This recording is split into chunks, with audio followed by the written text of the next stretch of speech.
Hey guys, Hitman89 here, I hope you're doing great, and today we're gonna be diving into the Callisto Protocol, a super hyped game that got a lot of Dead Space fans excited, but ended up launching in a terrible state.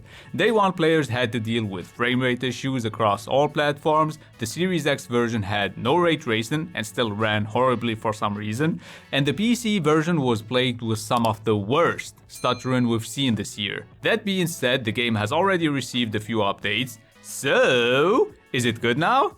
First of all, I don't know about you guys, but I played tons of games this year and the Callisto Protocol is easily on my top 3 best looking 2022 games. I usually go with 60 FPS any day of the week, but in this case the game looks significantly better in quality mode thanks to the ray traced shadows and some other effects, so I ended up picking quality mode because I'm such a graphics whore. Plus the game is gory as fuck, which is something I love, but I had to blur out some stuff because you know how much of a snowflake YouTube is right now. Oh, and the minimalistic HUD makes the game even more immersive. That, and the fact on PS5 the Callisto Protocol uses pretty much all of the DualSense's features. We're talking haptic feedback, adaptive triggers, and the controller speaker during radio communication. Another thing I really liked is how the game can be extremely challenging. You make one false move and these guys will take you down. Sometimes, because the difficulty level isn't well balanced, so you'll come across certain parts of the game where you'll clearly notice a difficulty spike out of nowhere. This section, for example, got frustrating, and it gets even more frustrating when you die because of some bullshit. And that's gonna happen, so yeah, keep that in mind. I still ended up making it through that part, cause I'm not a noob, I just had to get good and I also pulled out some sick spin moves. Crystalia would be proud. No, but the thing is, if your strategy ain't working, you have to try something different. In this game, it's usually the spot you pick. If you don't have good enough visibility, you'll quickly get overwhelmed. Plus the combat system seems to be made for only 1v1 situations, so whenever there are multiple enemies, shit hits the fan real quick. I mean, literally, because if you don't pick up enemies and throw them into fans, you're gonna be fucked. Apart from a couple of specific areas, I didn't find the game too hard. You just gotta learn its mechanics and use them properly, that's all. But keep in mind there are a few bugs here and there. Monsters can go through walls for a couple of seconds, make sure you punch the air first, and then they fuck you up.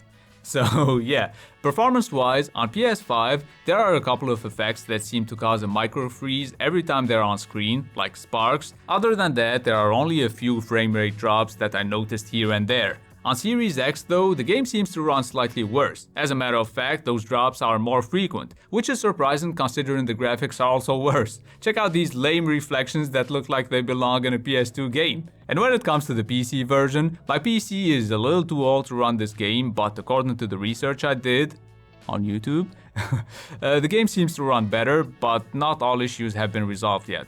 Anyway, back to the gameplay. Upgrading your weapons is fun and makes the combat better. I just wish you could upgrade your weapons a little bit more earlier in the game, because I feel like you unlock most weapons and the best upgrades way too late into the game. Oh, and the healing animation used to take around 6 seconds. 6 motherfucking seconds. I mean, look at this dude. He takes a look at his injector before shooting himself every single time, even though there are monsters like 2 feet away ready to beat the shit out of him.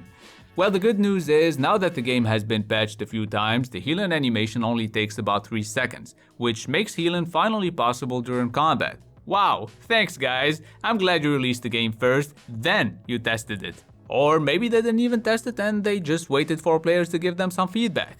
Because I'm sure if they had people play it while it was still in development, they would tell them that it feels more like a linear action adventure than a survival horror game. I mean, I'm usually a pussy when it comes to horror games, but this one didn't scare me at all. It's full of shitty jump scares that you can see coming from a mile away, unless you're blind.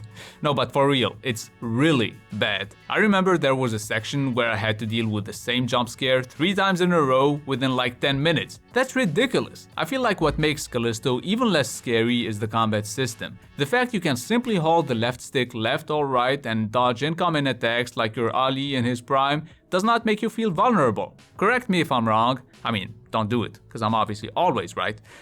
I think feeling helpless is what usually makes these games scary, but the fact you can just get rid of enemies by lifting them with the gravity gun, aka the GRP, and throwing them away makes you feel overpowered, which is, like I said, the opposite of what you need in a survival horror game. At least the story is decent. I won't spoil anything obviously, but I like the ending. It took me around 10 hours to beat the game, which I think is okay for a linear game like this one. Speaking of linear, everyone on the level design team should be fired. Seriously, the level design feels so lazy and repetitive, because if you enjoy crawling through vents, squeezing through tight spaces, replacing fuses, and mashing triangle every now and then, you'll love the Callisto Protocol.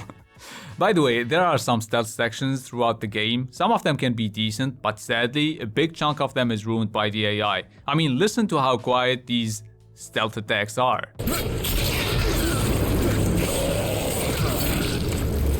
Yeah, good thing these blind enemies are extremely sensitive to sound. Imagine what they would do if they weren't.